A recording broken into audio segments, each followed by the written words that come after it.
d'intro, ce dispositif Adi Créajeune dont on est si fier, hein, je crois on peut le dire comme ça. Et j'ai demandé donc à Aurélien et puis Marie-Hélène voilà, Marie-Hélène de descendre. Et puis je laisse la parole à Aurélien et Marie-Hélène pour présenter un peu ce qui se fait au niveau de Créajeune. Très bien, merci.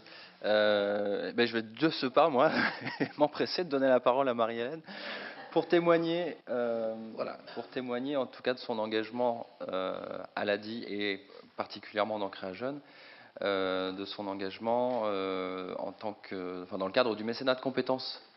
Voilà, je voulais avoir ton retour par rapport à cet engagement-là qui est peut-être méconnu. Oui, le mécénat de compétences, on a vu, on est 2 dans la région, donc c'est pas énorme. Il y a quelqu'un, Jean-Robert, qui est de la Poste. Moi-même, je viens d'Orange. Donc, Orange est une grande entreprise avec une moyenne d'âge assez importante, qui a le souci de pouvoir intégrer des jeunes personnes, et pour ça, finalement, qui a développé un dispositif de pré-retraite qui permet à ses salariés de travailler à temps partiel, mais surtout d'aller effectuer ce travail dans des associations, sous réserve évidemment de leurs souhaits. Ça permet à Orange de défiscaliser un petit peu sa masse salariale. Voilà, il y a aussi un objectif. Mais pour moi, c'était quelque chose de très intéressant parce que ça me permet de... Je ne connaissais pas du tout le monde associatif, donc ça m'a permis de le découvrir en venant à l'ADI. L'association, c'est moi qui l'ai choisie.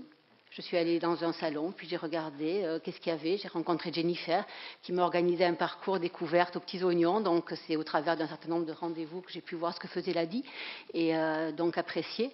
Et depuis octobre, je travaille donc 3 jours par semaine dans l'équipe d'Odile et en particulier à Créajeune pour développer des projets essentiellement pour aider les jeunes, comme on a vu Milena, puis on a vu Timothée tout à l'heure sur le petit film, mais au-delà de la formation aussi, à augmenter la mise en réseau de ces jeunes-là, l'accompagnement collectif, voilà, donc tout un tas de choses pour que de plus en plus de jeunes puissent accéder à la création d'entreprise. Merci beaucoup. Peut-être un mot sur justement les résultats du dispositif Créajeune dans les différents sites de la grande région. Tu peux nous donner... Alors, je ne les connais pas tous, je connais Lormont surtout, mais effectivement, je crois qu'il y a essentiellement trois sites, Lormont, Angoulême et Poitiers, qui dispensent ce dispositif Créajeune.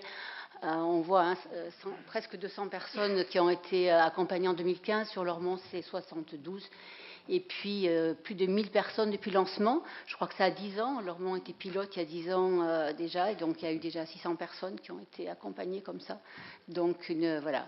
Et des personnes dont le profil, on voyait tout à l'heure les profils de l'ADI. Par exemple, on a 40% de personnes qui sont des femmes. On a 56% des personnes qui ont le bac ou plus, mais c'est moins que la moyenne nationale. Et on a quand même 86% des personnes que l'on reçoit qui sont sans activité. Donc on voit bien que voilà, la création d'entreprise pour ces gens-là, c'est important. Merci beaucoup. Alors, un petit mot sur des nouveautés qui ont vu le jour au cours de l'année précédente, sur l'année 2015. On a travaillé en lien avec tous les sites au niveau national, et puis ensuite on a refait un groupe de travail au niveau de direction régionale pour reconfigurer un petit peu et remettre un coup de jeune à ce parcours qui effectivement va sur sa 10e année, donc qui avait besoin de s'adapter sous certaines formes. Avec notamment donc une densification du parcours Créajeune qui se ramasse maintenant qui dure 6 semaines entre 8 et 10 précédemment, donc quelque chose de beaucoup plus dense, une vraie volonté de sécuriser le parcours des porteurs de projets en les accompagnant, donc certes en amont du projet, mais aussi au-delà via des financements, des accompagnements post-création, qui a été renforcé par rapport à ça, et puis donc des contenus en termes de modules qui s'inspirent aussi de l'ère du temps, avec notamment une sensibilisation à la possibilité de créer sous des formats compatibles ESS, on va dire, économie sociale solidaire, des modules qui vont toucher aussi tout ce qui est le digital, la communication via les réseaux sociaux, quels qu'ils soient, pardon. Une nouveauté importante et qui porte vraiment qui nourrit des retours quand même très positifs, c'est le fait de permettre aux porteurs de projets d'aller rencontrer des chefs d'entreprise en activité pour pouvoir les interviewer, se confronter aux difficultés qu'ils peuvent rencontrer, mais aussi aux réussites dont ils sont fiers. Ça permet au-delà de ça, ça permet de créer aussi des réseaux et des opportunités parce que évidemment, on essaye de faire en sorte que les personnes qui sont dans le dispositif Créa Jeunes aillent voir des gens qui sont soit passés dans le dispositif Créa Jeunes précédemment, soit ont déjà été accompagnés par l'ADIS ou sous d'autres formes. Donc on a quelques exemples comme ça de partenariats qui sont liés au niveau local entre des chefs d'entreprise un qui va bientôt l'être et puis l'autre qui est déjà installé depuis plusieurs années. Et enfin, on a au niveau régional, on a essayé de s'inspirer aussi des opportunités qui existaient localement sur l'écosystème dans lequel se trouvent les sites. Donc les principaux sites, comme tu l'as dit, Lormont, Poitiers, Angoulême, mais sur d'autres territoires aussi, en profitant des opportunités locales donc qui s'offraient à nous, soit par des bénévoles, des interventions bénévoles. C'est le cas à Angoulême, par exemple, d'une coach professionnelle qui intervient auprès des porteurs de projets. Un autre cas à Angoulême, hein, je vais prêcher un peu pour ma paroisse. On amène les jeunes à venir visiter le Fab Lab de Grand Angoulême, le Créalab. Donc on présente l'outil, on anime même un atelier là-bas. Mais aussi ça peut être des ateliers financiers qui sont proposés sur place, des ateliers spécifiques en gestion commerciale, ou alors également des interventions du CIDFF dans les parcours. On a eu le cas assez récemment, on a eu sur le Poitou-Charentes 2 promos 100% féminines, coup sur coup, au mois de novembre. Et donc il y a le CIDFF qui est venu intervenir spécifiquement sur des problématiques liées à l'entrepreneuriat féminin. Voilà.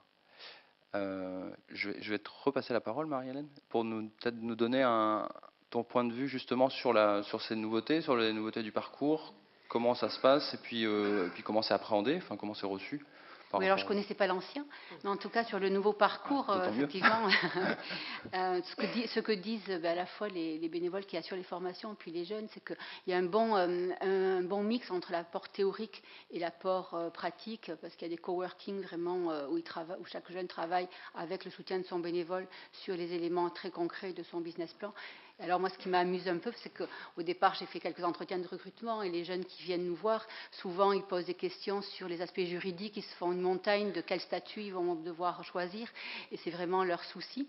Et on se rend compte au fur et à mesure des formations que c'est la partie commerciale qui les a le plus éclairés et qu'ils ont pu vraiment travailler sur quelles étaient leurs cibles, leurs marchés, leurs concurrents, comment ils allaient se positionner, avec quelle valeur ajoutée. Et c'est assez intéressant de voir cette évolution qui se passe pendant tout le parcours. Voilà.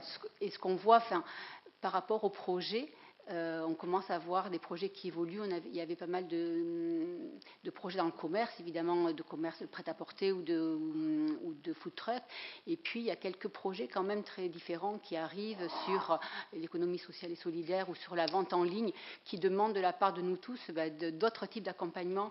Et c'est notre enjeu, je pense, pour les mois qui viennent. Mais sur la session que l'on a qui a démarré il y a une semaine, on a des projets tout à fait différents avec voilà, des souhaits de vendre des peluches qui viennent des Philippines pour réinsérer des personnes en difficulté, ou de la vente de vanille de Madagascar, ou de recycler des vélos pour les rendre personnalisés et adaptés à toutes sortes de choses. Enfin, voilà, des choses assez originales et puis beaucoup de ventes en ligne. Et là, c'est vrai, avec des business models qui ne sont pas forcément connus et il faut qu'on suive aussi, quoi. Voilà. Merci.